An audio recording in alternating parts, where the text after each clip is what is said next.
Assembleia de Deus. Harmonia.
Paz, meus amados, como é bom estarmos juntos para louvar o nosso único e suficiente Salvador, aquele que entregou a sua própria vida por amor de nós, mas nos advertiu: ameis uns aos outros, assim como eu vos amei. Amém? Vamos louvar a Deus?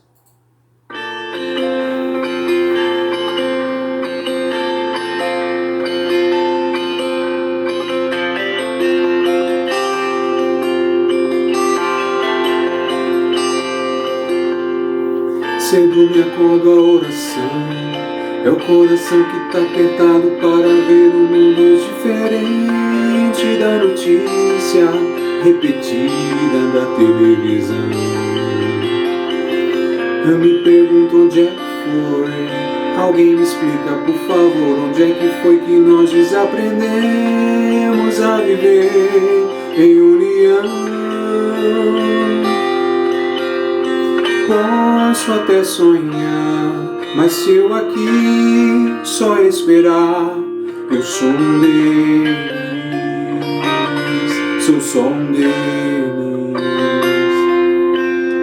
Minha oração só é real transformação se começar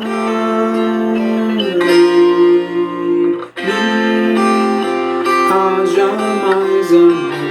Vai começar em mim, amor que eu tanto quero ver, a começar em mim, a começar em mim.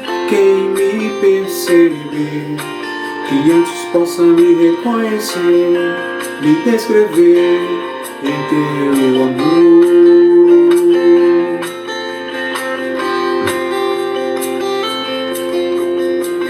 E se tivesse mais perdão, se no lugar de apontarem tantos erros fossem estendidos mais abraços, mais olhares de aceitação, se não mais tanto tempo em vão, se nosso bem mais precioso não faltasse quando pra ouvir, pra entender o meu irmão. Posso até sonhar, mas se eu aqui só esperar, eu sou um deles, sou só um deles.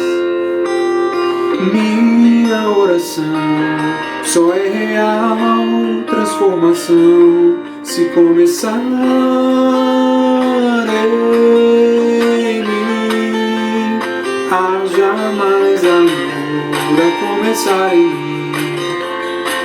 Amor que eu tanto quero ver a começar em mim, a começar em mim. Quem me perceber, que antes possa me reconhecer e descrever em teu amor.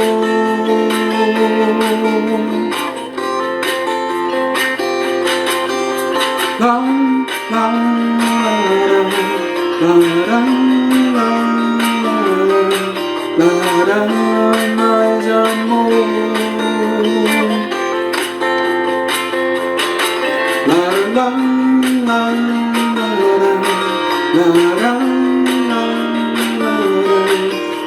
la, la, começar em mim. Haja mais amor a começar em mim. Amor que eu tanto quero ver a começar em mim, a começar em mim. Quem me perceber, que antes possa me reconhecer, me descrever em teu amor. Quem me perceber, que antes possa me reconhecer, me descrever em teu amor.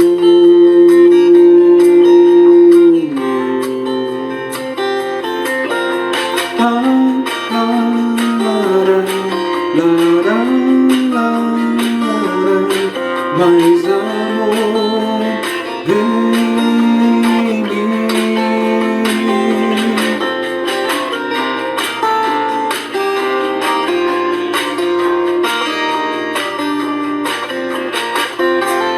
Deus abençoe a todos. Mais uma vez cumprimentamos a todos com a gloriosa paz do Senhor. Vamos cantar mais um hino, meus amados irmãos, de número 83 da nossa harpa cristã, com muita alegria, que diz assim: não posso explicar o amor que Jesus tem por todos nós. Amém? Mas perto de Jesus procuro sempre eu chegar, mais belo que o ouro do soldado admirar. Em pensamentos, sonhos, tanta glória nunca vi, pois Ele é mais belo do que eu jamais previ. A igreja não posso explicar. Que maravilha! Qual meio é Jesus? Diga! Lindo coral! É Jesus, mas face a face do teu lar eu te verei, Jesus. A estrela resplandente da manhã é minha luz, o lírio dos vales é o bom Senhor Jesus.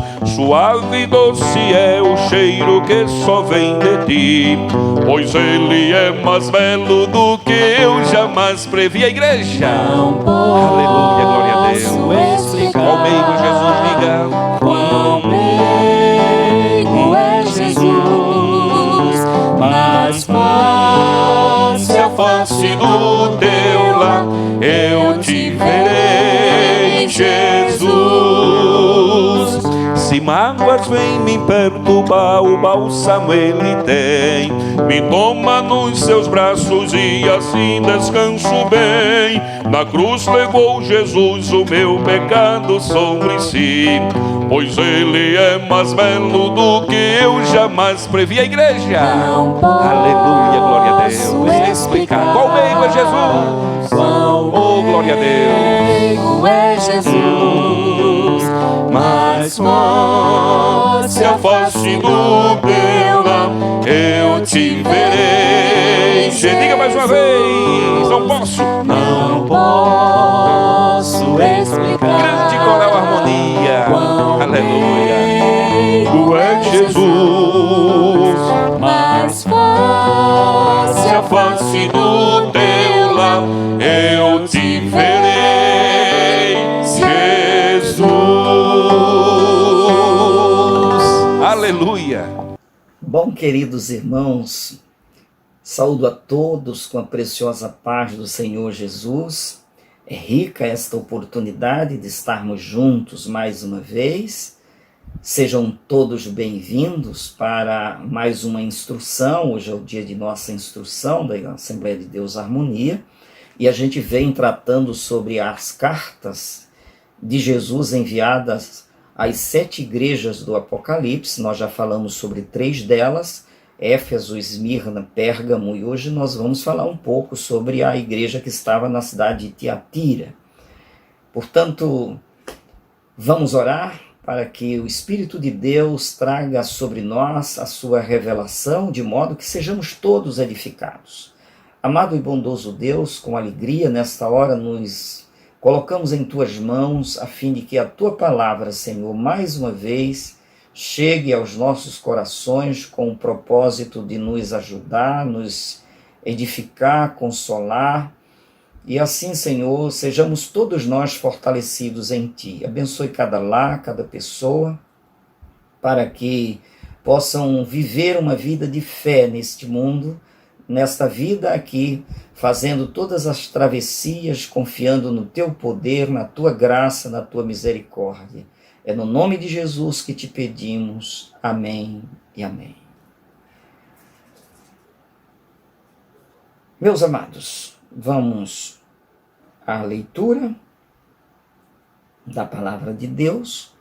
Aqui está em Apocalipse, capítulo 2, do verso 18 ao 29, será a leitura da carta de hoje. Ao anjo da igreja em Tiatira escreve: assim declara o Filho de Deus, cujos olhos são como chama de fogo e os pés como bronze reluzente. Conheço as tuas obras, o teu amor, a tua fé, o teu ministério, a tua perseverança, bem como sei que estás servindo muito mais agora do que no princípio. No entanto, tenho contra ti o fato de que toleras Jezabel, aquela mulher que se diz profetiza, porém com seus ensinos induz os meus servos à imoralidade sexual e a comerem alimentos sacrificados aos ídolos. Concedi-lhe tempo para que se arrependesse da sua prostituição, mas ela não quer arrepender-se. Portanto, eis que a farei adoecer e enviarei grande aflição sobre aqueles com quem ela cometem adultério, a não ser que se arrependam das suas más ações. Matarei os seus seguidores, os seguidores dessa mulher, e todas as igrejas saberão que eu sou aquele que sonda mentes e corações. E, portanto, retribuirei a cada um de vós de acordo com as vossas obras. Todavia, aos demais que estão em Tiatira e que não seguem a doutrina dessa mulher, e não aprenderam como eles costumam falar os profundos segredos de Satanás, afirmo: não colocarei outra carga sobre vós. Tão somente apegai-vos com firmeza ao que tendes, até que eu venha. Ao vencedor, aquele que permanecer nas minhas obras até o fim, eu lhe darei autoridade sobre as nações. Ele as governará com cetro de ferro e as reduzirá a pedaços como se fossem vasos de barro. Eu lhes concederei autoridade semelhante à que recebi de meu Pai. Também lhe darei a estrela da manhã. Aquele que tem ouvidos, compreenda o que o Espírito revela às igrejas. Aqui está, meus queridos, a carta mais longa enviada àquelas igrejas. Essa foi a de maior conteúdo. A cidade de Tiatira, ela fora criada no ano 280 por um dos generais de Alexandre o Grande, e ali se desenvolveu, ela ficava numa rota comercial importante, de modo que haviam dois fortes segmentos produtivos ali. O comércio era muito forte, a economia também se baseava na fabricação de tecidos, ali a indústria têxtil se desenvolveu bastante, e também a fabricação de instrumentos produzidos do cobre e do bronze. Havia também um tipo de raiz de uma planta da região, da qual se extraía uma tinta vermelha, a púrpura, de sorte que também fazia parte desse mercado, portanto era uma cidade importante no seu comércio e na sua produção. A gente verifica também que uma das coisas que marcaram muito aquela cidade foi que eles resolveram criar associações. Então, em cada segmento tinha uma associação na qual eles agregavam aquele tipo de comércio, de trabalho, ali, associação dos alfaiates, da produção, da mão de obra, enfim, dos artesãos, de forma que havia uma divisão, um número grande de associações, nas quais essas associações elas englobavam não apenas a vida profissional da pessoa, do associado ali, não só a vida profissional, mas envolvia também a religião, a religião pagã, ela estava sempre muito presente, o misticismo junto com as atividades comerciais e industriais, e também o lazer. Então eram associações que englobavam todos esses interesses dos seus membros.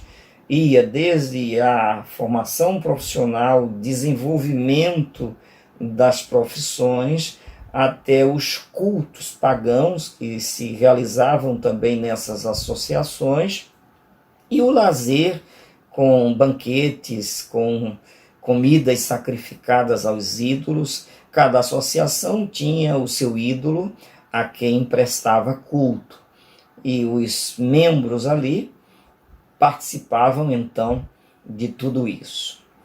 Essa era uma característica forte daquela cidade. Paulo teve a oportunidade de pregar em Filipos, e havia uma mulher dessa cidade por nome de Lídia. Isso está em Atos dos Apóstolos, no capítulo 16, dos versos 14 e 15. Essa mulher estava, apesar de ser da Ásia, ela estava na Europa e, especificamente na cidade de Filipos, ela era uma vendedora de púrpura. Então ela representava, possivelmente uma dessas associações, e estava ali expandindo os seus negócios, o seu comércio, o seu mercado. E ela teve a oportunidade de ouvir o apóstolo Paulo pregando a palavra. E foi quando ela se converteu e foi batizada, ela e a sua casa. Ela procurou abrigar, chamou o apóstolo para vir à sua casa, e ela teve ali a oportunidade de ser batizada, tanto ela quanto os seus. Há quem diga que foi esta mulher, a Lídia, vendedora de púrpura da cidade de Tiatira, que iniciou os trabalhos de evangelização na cidade de Tiatira. Há quem defenda essa forma de penetração do evangelho naquela cidade. E o Senhor Jesus, neste momento, através desta carta, ele faz elogios à igreja que estava em Tiatira. Elogios significativos, relevantes. A gente vai exatamente reler isso aqui para a gente ver o Senhor Jesus se apresentando a esta igreja através da sua carta. Verso 18, ele manda a carta e diz assim: ao anjo da igreja em Tiatira, escreve: assim declara o Filho de Deus, cujos olhos são como chama de fogo e os pés como bronze reluzente. Chamas de fogo e bronze reluzente era algo bem conhecido. Essa cena era muito bem conhecida, porque naquela cidade se fabricava instrumentos com material de cobre e de bronze, e sabem-se que isso se faz através do fogo. E o Senhor chega e diz que os olhos deles são como chamas de fogo, os pés como bronze. O povo sabia o poder do fogo e também a importância e a resistência do bronze. Eles tinham, então a linguagem de Jesus era bem conhecida, dava para se entender o que ele gostaria de passar na sua mensagem. E ele se apresenta, diz: eu sou filho de Deus. Naquela cidade havia um importante templo de adoração ao deus Apolo, deus do sol, que se diziam que era filho de Zeus. Zeus era o maior deus na Grécia Antiga. Ele era chamado Deus dos deuses, Zeus. E o Senhor Jesus se apresenta aqui, uma vez que eles adoravam o filho de Zeus, Jesus aparece e diz: quem fala aqui é o Filho de Deus, o Deus dos deuses. Agora sim, havia uma presença importante. Quem estava falando não era filho de um mito, mas era o filho do Deus verdadeiro, que havia sido morto e ressuscitado. Então dava-se para imediatamente compreender de onde partia essa mensagem. No verso 19, vem os elogios de Jesus à igreja. Qualquer igreja gostaria muito de receber tais elogios. Vejamos o que ele chega a dizer aqui. Conheço as tuas obras, aquele que tem os olhos como chamas de fogo, como chama de fogo. Ele diz: eu conheço as tuas obras, o teu amor, a tua fé, o teu ministério, a tua perseverança, bem como sei que estás servindo muito mais agora do que no princípio. Olha que coisa linda. Conheci o amor, a fé, o serviço, isso é o ministério, a perseverança, e que estava numa crescência, estava aumentando. Hoje havia uma intensidade de trabalho e de crescimento muito maior do que no princípio. Então, tudo aqui muito importante. O Senhor disse: eu estou vendo isso. Entretanto, olha a continuidade. Ele que tem total conhecimento, via não apenas esse lado positivo, ele via o todo. Ele observava tudo. E aí vem a observação no verso 20. No entanto, isso é, apesar de vocês terem amor, fé, trabalho, serviço, perseverança, crescimento, desenvolvimento, existe algo extremamente maligno no meio. No entanto, tenho contra ti o fato de que toleras Jezabel, aquela mulher que se diz profetiza, porém com seus ensinos induz os meus servos à imoralidade sexual e a comerem alimentos sacrificados aos ídolos. Gente, o que é que acontecia nessa cidade? É que essas associações, como eu já disse, elas iam desde a atividade profissional, à religiosidade, aos cultos pagãos e ao lazer. Então, tratava de tudo isso. Aqueles que eram vinculados a essas associações, obviamente que teriam de participar do todo dela. Até as atividades profissionais, os cristãos poderiam participar. Porém, eles não poderiam participar dos cultos pagãos, das comidas sacrificadas aos ídolos, desses banquetes que se desenvolviam nessas reuniões, dos adultérios que ali se cometiam de acordo com o ídolo, o desenvolvimento de práticas sexuais durante os cultos a esses ídolos também eram realidade.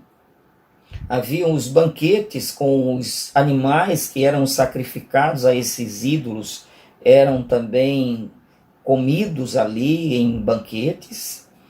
E tudo isso criou um ambiente de dificuldade para a igreja, para os verdadeiros servos de Deus.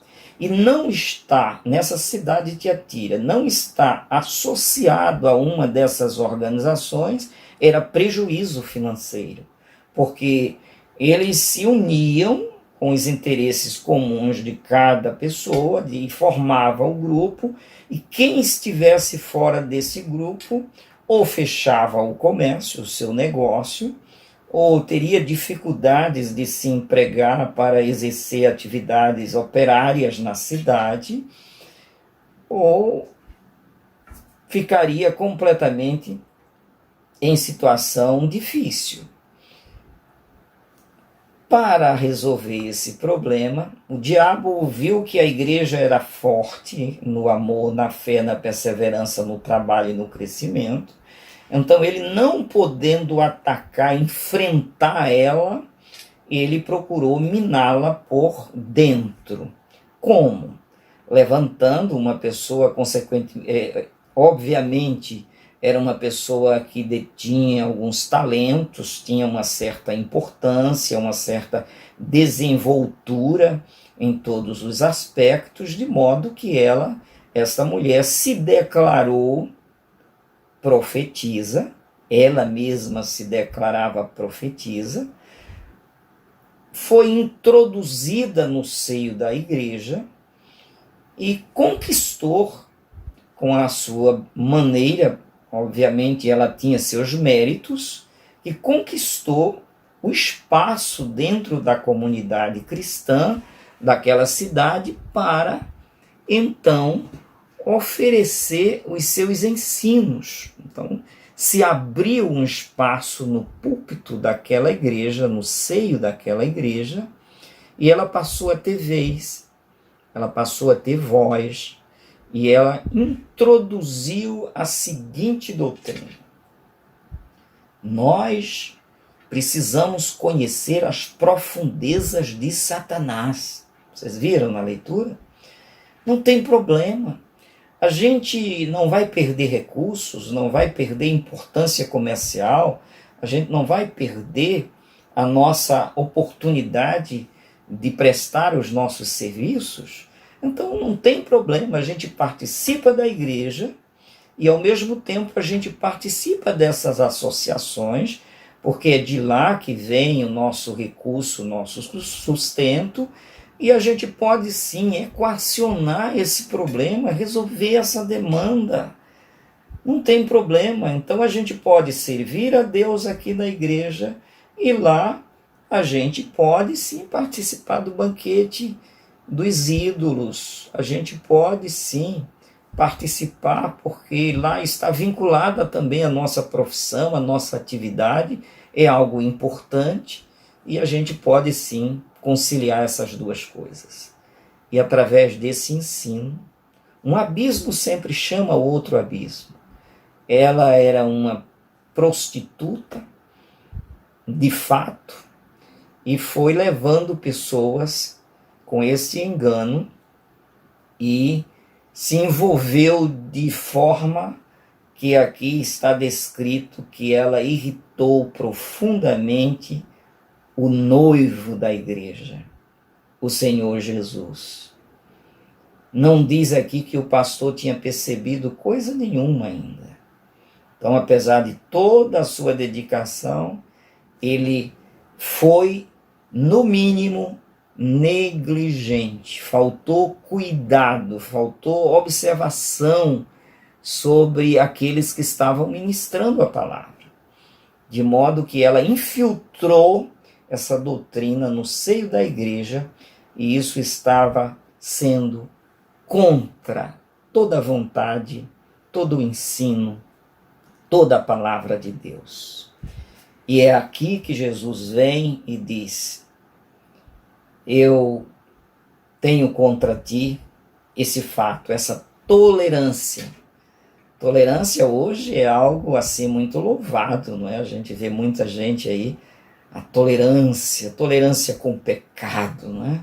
Eu já vi evangélicos defendendo coisas que o próprio Deus condena.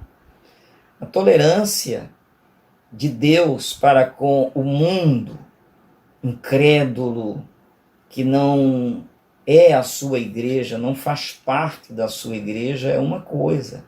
Porque uma coisa é eu ter tolerância com as mulheres que habitam neste mundo. Outra coisa é a tolerância com a minha mulher. E a igreja é a noiva de Cristo.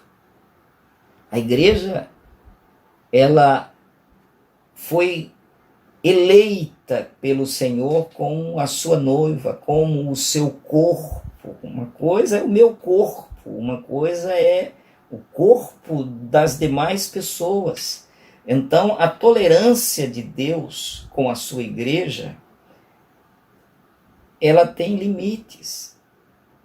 Quando a gente afronta as doutrinas bíblicas, a gente precisa entender que a gente vai estar afrontando o próprio Deus. E é preciso, então, o devido cuidado, não negligenciar. Quem é de Deus, ouve a palavra de Deus. E ali estava havendo, então, esses dois grupos. O grupo que permanecia fiel, mas o grupo que foi se corrompendo a partir desses ensinos distorcidos, que a Bíblia diz que ele vai como um gangrena, como um câncer, comendo por dentro o mais importante, aquilo que realmente importa, vai sendo diluído à medida que esse ensino herético foi entrando e corroendo a verdadeira doutrina. E havia então o grupo da tolerância, como existe hoje, né? Tolerância à legalização do aborto, matar como direito, tolerância à erotização das crianças, tolerância a inverter a natureza, mudando, fazendo que homens se comportem como mulheres e mulheres como homens, ensinando isso a partir da infância. Tolerância ao homossexualismo, no sentido de estimular isso, de forma que são coisas que afrontam a própria natureza de Deus, aquilo que ele estabeleceu. E na igreja, que é o corpo de Cristo, a igreja que é a noiva de Cristo, ele não permite que isso ocorra. Se é santo, se é a igreja de Cristo, santifique-se ainda mais. Se não é, aí é outra coisa. Pode se sujar, suje-se ainda mais. É o que está escrito no livro do Apocalipse. Porque Deus faz sim separação entre aquele que serve e aquele que não serve, aquele que crê e aquele que não crê, aquele que obedece e aquele que não obedece. É assim que é. Vejamos que ele não mandou uma carta para o prefeito da cidade. As cartas de Jesus não foi dirigida a nenhuma autoridade secular da cidade. Não repreendeu o prefeito, os vereadores, a prefeitura, o governo, não. Ele enviou cartas específicas à sua noiva, à sua igreja, ao povo que crer. Os demais não são importantes? São, sim. São convocados e chamados o tempo todo para fazer parte da igreja de Cristo. Porém, uma coisa é o grupo que aceita isso. Outra coisa é o grupo que não aceita. A humanidade está dividida aos olhos do próprio Deus. Ele diz lá em Mateus 7,13, existe aquele grupo pequeno que, debaixo da censura do Evangelho, que não pode tolerar pecado, entrou esse grupo por uma porta estreita, estreita e a porta, apertado o caminho que conduz à vida eterna. Porém, larga é a porta, espaçoso o caminho que conduz à perdição. E são muitos os que estão andando por esse caminho. Ao passo que na porta da não tolerância tem poucos. Então essas cartas foram enviadas às igrejas. A carta aqui foi enviada ao pastor da igreja de Tiatira. E Jesus está aqui dizendo, não tolere isso. Você está tolerando isso, está me ferindo. E ele vem aqui e diz exatamente o que ele realmente prometeu fazer. Disse ele, eu dei tempo. Olha aqui. Deus dá tempo para que haja arrependimento. Essa é uma coisa que a gente precisa frisar aqui. Concedi-lhe tempo para que se arrependesse da sua prostituição, mas ela não quer arrepender-se. Isso é um direito que você tem, ou você se arrepende, ou você prossegue no erro. Ele não vai forçar essa barra. Ele não vai decidir por você. Ninguém poderá decidir por você, por isso mesmo a Bíblia diz, cada um dará conta de si mesmo a Deus. É você que tem que resolver essa questão. E Deus tem tempo para fazer essas coisas. E aí, no verso 22, ele diz, deu tempo, ela não quer arrepender-se, portanto, eis que a farei adoecer e enviarei grande aflição sobre aqueles que com ela cometem adultério, a não ser que se arrependam das suas más ações. Olha, mais uma vez, a doutrina do arrependimento. Vou fazer tudo isso, salvo se eles se arrependerem. Então, há sempre esse interesse divino em proporcionar a oportunidade da pessoa se arrepender. Mais uma vez, ele frisa isso. Matarei os seguidores dessa mulher, e todas as igrejas saberão que eu sou aquele que sonda mentes e corações, e, portanto, retribuirei a cada um de vós de acordo com as vossas obras. Está dizendo aqui, se não houver arrependimento, eu vou punir exemplarmente.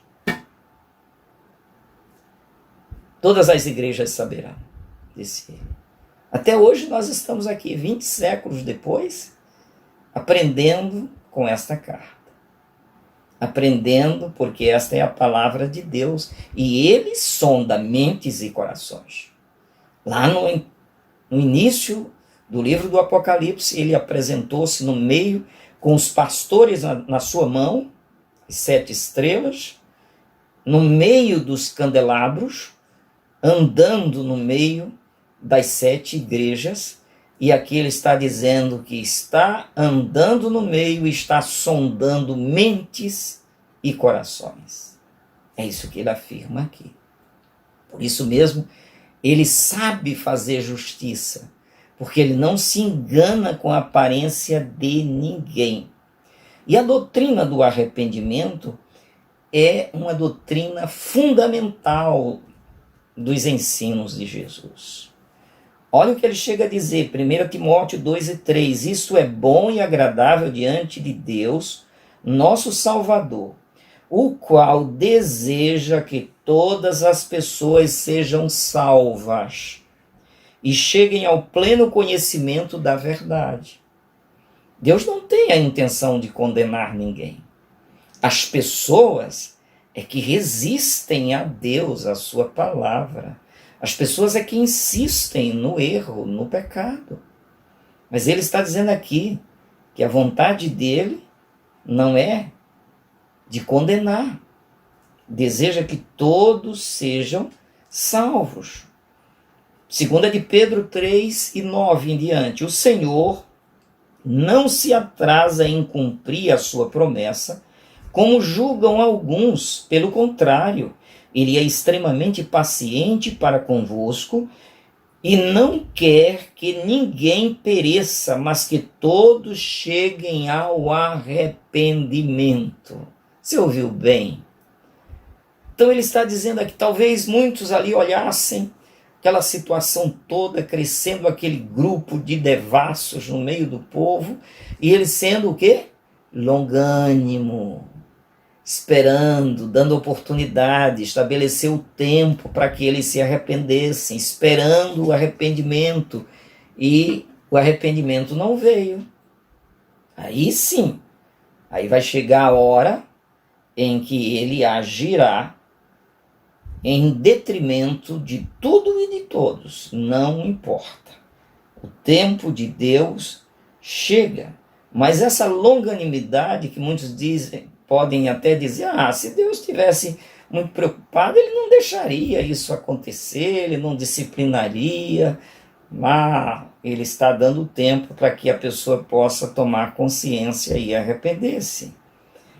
Ezequiel capítulo 33 e o verso 11 diz, então lhes ordenarás dizendo, tão certo como eu vivo, diz Jeová, o Senhor, Deus, não tenho qualquer prazer na morte do incrédulo, mas sim a minha alegria está em que o ímpio venha a ser convertido, se desvie de seu mau caminho e viva. Convertei-vos, desviai-vos dos vossos maus caminhos. É o que ele diz aqui, ele diz, eu não tenho prazer. Então não tinha prazer de esmagar Jezabel desta igreja, não tinha prazer de esmagar aqueles que se envolveram com ela, ele estava dando exatamente o tempo, mas agora chegava o momento dele agir, caso não houvesse um arrependimento aí de última hora, um arrependimento realmente de fato e de direito. Atos 3:19, arrependei-vos, pois, e convertei-vos, para que assim sejam apagados os vossos pecados, de modo que a presença do Senhor venha, através da presença do Senhor, venham tempos de refrigério.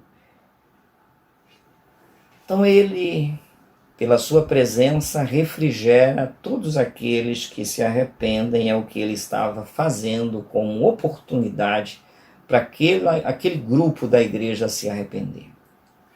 Agora nós vamos para o verso de número 24, onde ele diz assim, todavia, quer dizer, apesar, primeiro elogiou, mostrou o erro da igreja em permitir que essa mulher, que a si mesma se declarava profetisa, ou tivesse tanto espaço, a tolerância com ela foi grande, o estrago que ela produziu, tudo isso, a punição que estava prevista caso não houvesse o arrependimento, e agora ele diz: todavia, aos demais que estão em Tiatira e que não seguem a doutrina dessa mulher e não aprenderam como eles costumam falar os profundos segredos de Satanás, afirmo: não colocarei outra carga sobre vós, tão somente apegai-vos com firmeza ao que tendes, até que eu venha. Importante demais tudo que Jesus acaba de dizer aqui. Ele chega e diz: olha, apesar da minha reprovação a esse grupo, nem todos aceitaram esse ensino. A este grupo, esta parte da igreja, que não aderiu a essa heresia, que não creu nessa falsa profetisa, que conservou a santidade, esse grupo, ele está dizendo aqui que não participaram daquilo que eles diziam, aquele grupo de lá, Jezabel dizia: como é que a gente vai ter experiência se a gente não participar das profundezas de Satanás? A gente então não vai saber não vai ter essa experiência. Não precisamos desse tipo de experiência. Eu não preciso roubar para saber que roubar é injusto, é ruim, prejudica o meu próximo. Jesus não participou de nenhum pecado, ele entende de pecado mais do que qualquer de nós. E ele nunca houve pecado nele, nem por isso ele não tem a experiência de saber que pecado é uma ofensa a Deus. Não precisamos dessas experiências negativas para dizer: não, tem que participar até das profundezas do diabo. Era o que eles defendiam, como retórica, como argumentos para cair, para participar da carnalidade, se amarrava e se justificava e se conectava a todas as ideias trazidas por essa mulher. Então, uma vez que o grupo encontrou agora a solução, nem pensou na santificação. É assim, então a gente pode conciliar esse ganho com a vida como igreja do Senhor? Pode, está tudo aprovado, e assim seguiram e se deram redondamente mal. Mas aqui ele vem e diz: o grupo que permaneceu fiel, que não participou dessas profundezas do diabo, porque o que nós temos que participar é das profundezas de Deus que o Espírito Santo nos revela. É desse mistério que é Deus, isso sim. Paulo disse: eu ensinei todo o conselho de Deus. Nós crescemos na experiência com Deus e não na experiência com o diabo. Isso sim. Aí ele diz aqui: não colocarei outra carga sobre vós, tão somente, aquele grupo que permanecer fiel, tão somente apegai-vos com firmeza ao que tendes, até que eu venha. Em outras palavras, não fiquem por aí procurando modismos, invenções, novos moveres. Isso que a igreja dita evangélica brasileira tem procurado o tempo todo. É um modismo sobre outro. Inventaram toda sorte de modismo para arrancar dinheiro do povo, para montar teatros a fim de mostrar a presença de Deus através da apresentação estereotipada da carne. É o cai-cai que hoje está sendo pregado por muitos pregadores. É uma lástima a gente ver determinados congressos por aí, onde o povo perde o controle, cai no chão. Os pregadores fazem as promessas mais absurdas, usam a voz, é como se o Espírito Santo estivesse subjugados a ele para sair derrubando todo mundo. Até no sopro dele o Espírito obedece. É um espírito que não tem nada a ver com o Espírito Santo de Deus, que não é levado por essas coisas materiais e malignas que estão sendo ensinadas como poder de Deus por aí em fora. Jesus chega para a igreja aqui: não invente nada, Fique firme naquilo que você já tem. A palavra de Deus é suficiente. Acaba com esse frenesi, com esse teatro, com esse desejo maligno de apresentar Deus através do movimento do teu corpo apenas. É gente pulando, saltando, rolando, deitando. Nada disso. O poder está na palavra de Deus. A vida está na palavra de Deus. Jesus nunca plantou bananeira por aí em fora, como esse pessoal está inventando. Então não inventa nada. Fica firme na palavra de Deus até que ele venha. Vejamos o que é. Não é por um tempo. Enquanto venha a segunda onda. Não. Não precisamos dessas ondas. Nós estamos firmados na palavra de Deus, na simplicidade. Por isso aqui o evangelho é puro e simples, sem invencionice, crendo no poder de Deus, no poder da palavra, no poder dos dons espirituais, na ação de Deus na nossa vida, mas sem precisar de pirotecnia e de invenção de quem quer que seja. Se chegar assim, não tem vez. Permaneçam firmes até que eu venha, foi o que Jesus disse. No verso 23 ele diz, eu sou aquele que sonda mentes, corações. Então vamos deixar que ele sabe agir, ele sabe realizar as coisas. Ele é o Deus Todo-Poderoso, ele tem o poder de fazer como ele quer na nossa vida, sem precisar de que ninguém venha tentar fazer aquilo para o que não foi chamado para fazer. E aí é quando ele diz aqui, o vencedor. Quem é o vencedor, hein? Vamos ver o que ele diz aqui no verso 26. Ao vencedor, aquele que permanecer nas minhas obras até o fim. Esse é o vencedor. É o que permanece até o fim naquilo que já recebeu de Deus. Vai até o fim. Eu lhe darei autoridade sobre as nações. Ele as governará com cetro de ferro e as reduzirá a pedaços como se fosse vasos de barro. Eu lhe concederei autoridade semelhante à que recebi de meu Pai. Também lhe darei a estrela da manhã. Aquele que tem ouvidos, compreenda o que o Espírito revela às igrejas. Revela às igrejas. Essas cartas aqui trazem edificação para a igreja de Cristo que está na terra. Até hoje. E essa estrela da manhã, ele se apresenta lá no capítulo 22, quando ele diz, eu sou a resplandecente estrela da manhã. Ele está conosco, ele é o Deus que ilumina a nossa mente, a nossa vida, o nosso coração, e nós precisamos ir até o fim, como ele disse lá a Daniel, tu, pois, vai até o fim e estarás na tua sorte no fim dos dias. Que a gente possa, meus queridos, permanecer em santificação, sem jamais abrir mão, conforme Paulo ensinou, lá na segunda carta aos Coríntios, capítulo 6, verso 14 em diante, ele diz assim, jamais vos coloqueis em julgo desigual com os descrentes, pois o que há de comum entre a justiça e a injustiça?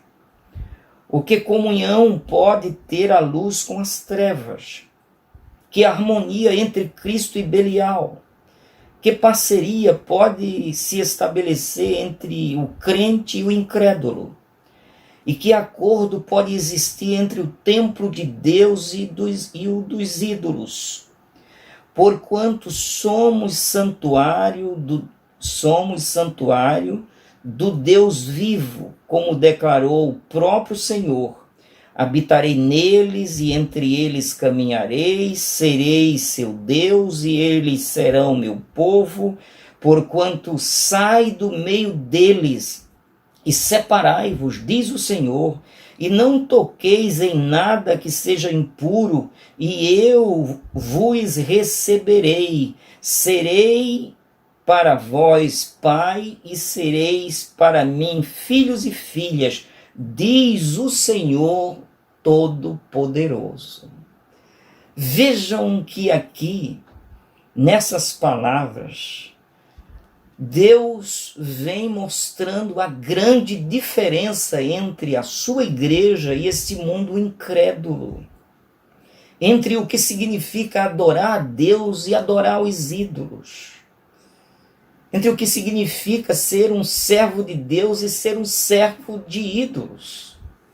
Deus condena frontalmente tudo isso aqui e diz que habitará com o seu povo.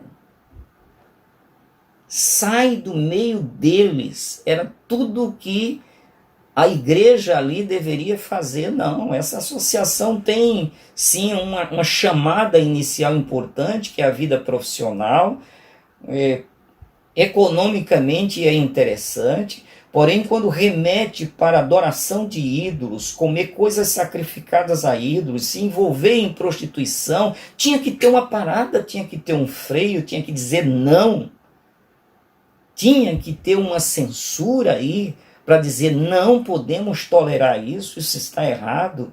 A igreja de Éfeso fez o contrário. Você lembra lá Éfeso?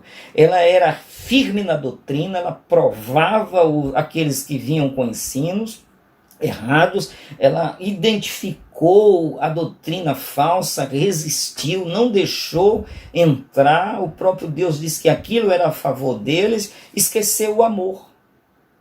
Essa aqui não esqueceu o amor, mas esqueceu a verdadeira doutrina, não tomou cuidado. O pastor aqui foi negligente, abrindo espaço para essa mulher, deixando ela criar raízes aí que foram raízes malignas no meio do povo. Então cabe a nós todo o cuidado.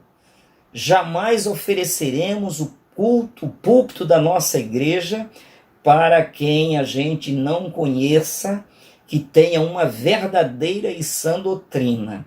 Não permitiremos profetas de última hora, aproveitadores fora da palavra, fazendo promessas vagas, vazias e sem significados. Muitas vezes acompanhadas de uma língua que eles tentam imitar, para os trejeitos, para infiltrar os seus venenos no meio das comunidades. Então estaremos sim de olhos abertos em relação a tudo isso e prontos para resistir ao diabo em qualquer que seja a sua cilada contra o povo de Deus, a igreja do Senhor Jesus. É preciso a gente ter olhos abertos e saber que servir a Deus é uma coisa, ceder às pressões do diabo é sempre uma afronta a Deus, é um desvio da palavra do Senhor. Porque a igreja de Cristo, vejamos aqui para a gente finalizar, Efésios capítulo 5, versos 22 ao 28, diz: mulheres, sujeitai-vos cada uma a seu marido como ao Senhor, pois o marido é o cabeça da mulher, como também Cristo é a cabeça da igreja. Cristo é a cabeça da igreja, que é o seu corpo. A igreja é o corpo de Cristo, por isso não devemos viver cometendo adultérios, do qual ele é o Salvador da igreja. Assim como a igreja está sujeita a Cristo, também as mulheres estejam em tudo sujeitas a seus maridos. Maridos, amai cada um a sua mulher, assim como Cristo amou a igreja e entregou-se por ela para santificá-la. Olha, Cristo se entregou pela igreja para santificá-la, tendo-a purificado pelo lavar da água, mediante a palavra, que não é a doutrina certa, mediante a palavra, e para apresentá-la a si mesmo, como igreja gloriosa, sem mácula nem ruga, ou coisas semelhantes, mas santa e irrepreensível. Então a igreja, o povo de Deus, precisa se apresentar diante de Deus, uma vez que Ele nos dá todos esses recursos, nos dá todas essas advertências, mostra o que é que Ele gosta, o que é que Ele não gosta, o que é aprovado, o que não é aprovado, e nos estimula a perseverarmos até que Ele venha, para as bodas, para o casamento definitivo, quando passaremos a habitar na glória eterna. Portanto, meus queridos, mais uma lição importante: não venhamos jamais cair na tentação e pensar que Deus vai aceitar as impurezas do nosso coração. Quem for santo, santifique-se ainda mais. Portanto, vamos crescer nesse processo de santificação. Deus abençoe grandiosamente a todos. Foi muito boa essa oportunidade de estarmos juntos mais uma vez. Deus abençoe sua vida, o seu lar, a sua saúde, lhe faça prosperar nesse mundo, que você possa, sim, ser uma pessoa que esteja vigilante o tempo inteiro. E quando identificar esses enganos, livre-se pelo poder da genuína palavra de Deus. Vamos então orar e encerrar o nosso culto. Querido Deus e Pai, nesta hora te damos graças por tuas expressões de carinho, de amor, de cuidado. Através da tua palavra, o Senhor tem nos orientado, nos disciplinado, nos exortado, nos corrigido. Continua fazendo isso, Senhor. Somos totalmente dependentes de Ti, que a Tua luz possa nos guiar por este mundo até a Tua volta gloriosa, esperada e desejada por todos nós. Vem, Senhor Jesus. Vem, Senhor Jesus. Que o grande amor de Deus, o nosso bendito e maravilhoso Pai, a graça de nosso Senhor Jesus Cristo e as consolações do Espírito Santo sejam sobre cada um de nós, hoje e para todo sempre. Amém. Amém.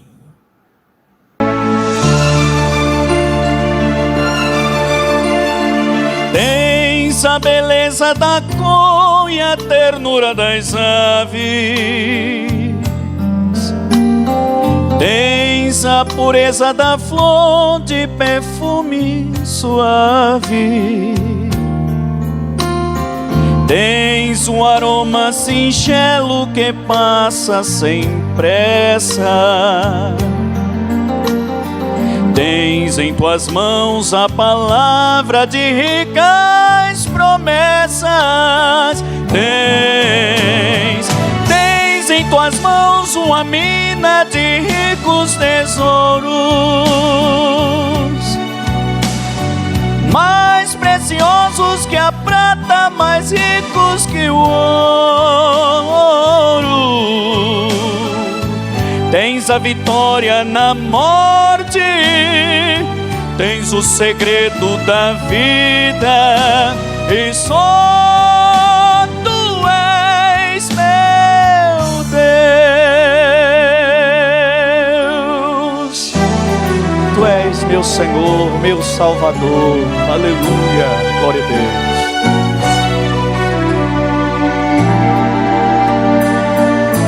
Obrigado, Jesus. Tens a sublime inocência no olhar da criança. E no dia a dia da vida és a esperança de um barco que vai para o mar, mas que espera voltar. Aleluia. E que amanhã novamente o sol brilhará. Tens em tuas mãos uma mina de ricos tesouros, mais preciosos que a prata, mais ricos que o ouro. Tens a vitória na morte, tens o segredo da vida, e só tu és, e só tu és, e só tu és, meu Deus,